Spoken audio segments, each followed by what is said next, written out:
Welcome back to Budget Bolter. Today we're going to be discussing the current April meta and why more than likely it probably doesn't even affect you. Before getting into the actual tier list, I just kind of want to discuss on why I think that actually somewhat of a hindrance or can cause problems. So, personally I don't think a tier list matter too much in a casual setting. Obviously they're to show what the best armies can be when they're built correctly and they're piloted correctly too. But the meta constantly changes. You don't necessarily know what's currently going to be we've still got plenty of codexes that come out. We've got the AdMech codex out next month more than likely. The Drukhari codex has just came out and is going to shake things up a whole lot. Currently, Death Guard and Dark Angels have been seen as a boogeyman because they're extremely resilient. But I was watching a battle rep on Tabletop Tactics the other day, and it came up on the Death Guard groups I'm in, and you had all these naysayers about how Death Guard's time's been and gone because there was one game where one person doesn't roll very well, one person rolls very well with a list which is not necessarily tailored but matches up very good against that Death Guard list. What I think some people forget is Death Guard still lines up really, really well against most armies. I don't want to have to, if I was playing in a competitive setting, I wouldn't want to go up against them. Not with the current armies that I play, and I play Death Guard too, but I wouldn't want to play against Death Guard with one of my other armies because they're really strong. And again, this goes into this kind of thing where people will say, oh, I watched a video and it wasn't very good, and Death Guard aren't good now because this Drukhari video absolutely twonked them, and that's that. And now we're not as good as everybody else.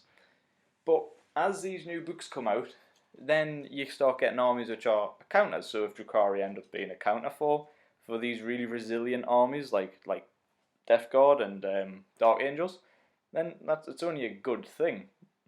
The problem is when you get armies that get left behind in the dust, or potentially that aren't as strong as them. At the end of the day, the best thing for the game is for it to be balanced, and it's never going to be perfectly balanced. Like, nothing can be. It's now impossible for a game of this many moving parts.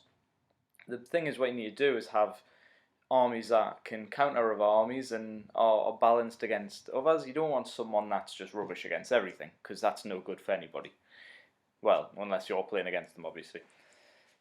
And again, when it comes down to these metas, different regions such as the UK, Europe, United States and Australia, everybody in these different countries favour different armies, favour different styles of the same armies. Australia generally had like a big thing going for horde armies, which I never quite understood because the models are ridiculously expensive out there. But that's a whole other thing. Even in your own local stores, can massively depend on, can change your local meta. So say if the store I play at, I would play quite a large one now, but when I was in Leeds it was a bit smaller. We'd had a very good group of maybe 12, 14 lads that used to go down.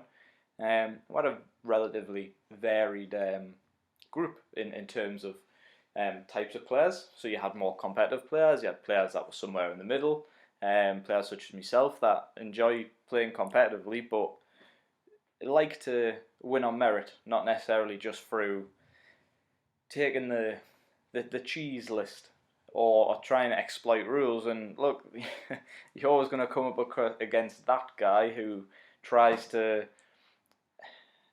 change, like, not necessarily change rules, but maybe they'll not let you run something back, or if you forget something and it's out of sequence, or maybe they might even just straight up cheat because that's them. And look, each of their own, but obviously I want to play to have fun. You can still play to win and still have fun. It's not one or the other. This is the thing that I think loads of people get twisted, is that with competitive players and more casual players, that you can play casually and play to win, but you don't have to be an arsehole about it. You can be a competitive player, and you could be, even if you just listen to some of the top competitive players, generally they're all pretty nice guys.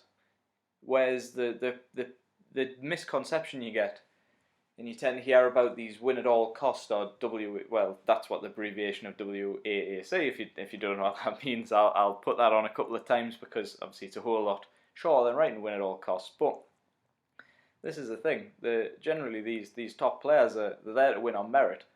They're not there to exploit little loopholes to try to, or something that is definitely going to get changed, or maybe there's a rules as written to rules as intended little bit of an argument there. Look, they're there to win, but they're there to win and obviously prove that they're the best players.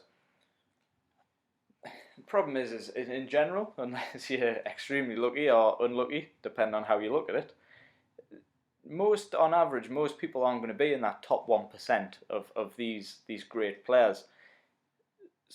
That's not to say that obviously the people who are playing your local meta aren't going to be good or anything. Of course they are. They're going to be.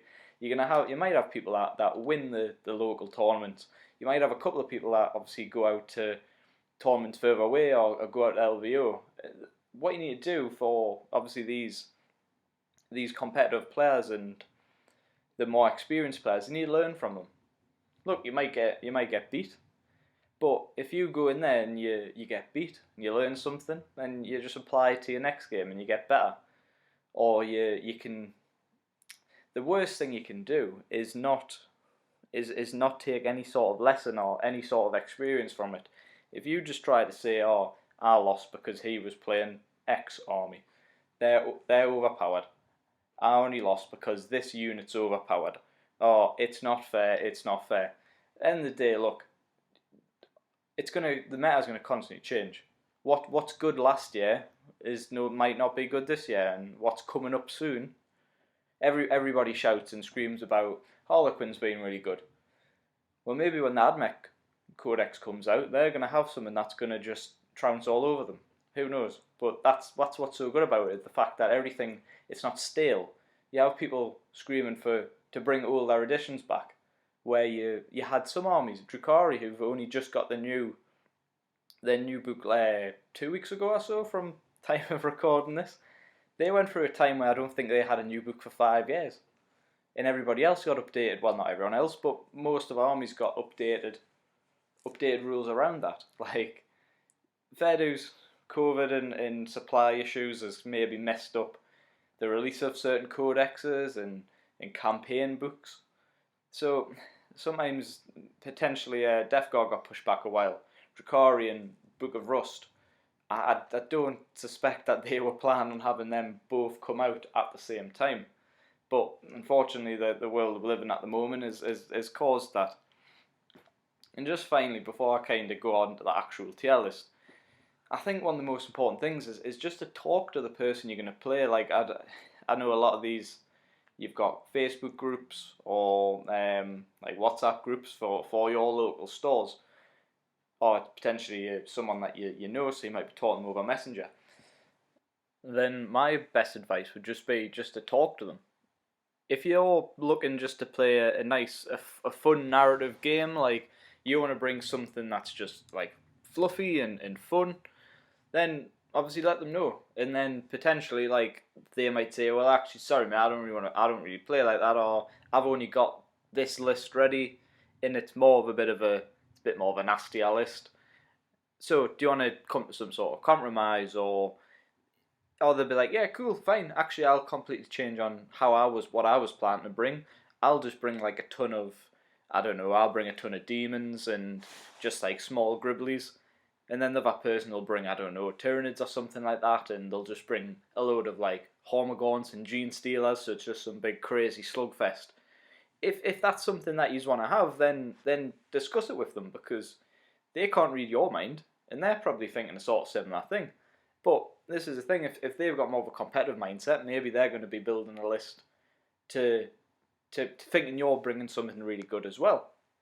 Whereas if you're going out there and you're just bringing something that's fun, and you think, oh cool, I can't wait to see what they bring, and then they bring something that isn't maybe as fun as what you'd normally see, then obviously you're not going to have really a good experience.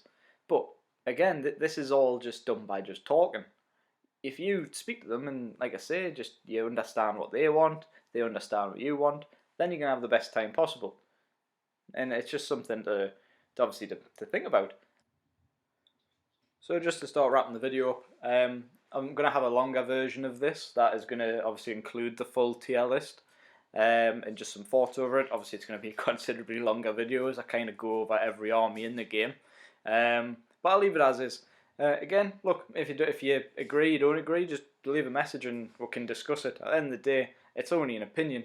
And like, look, obviously, as I say, sometimes the best thing to do is just talk to people about it and obviously understand their point of view. You get their point of view and you get mine, and then obviously you use that to improve your experience within the game. Use it, I don't know, go philosophical and use it to improve your life, whatever.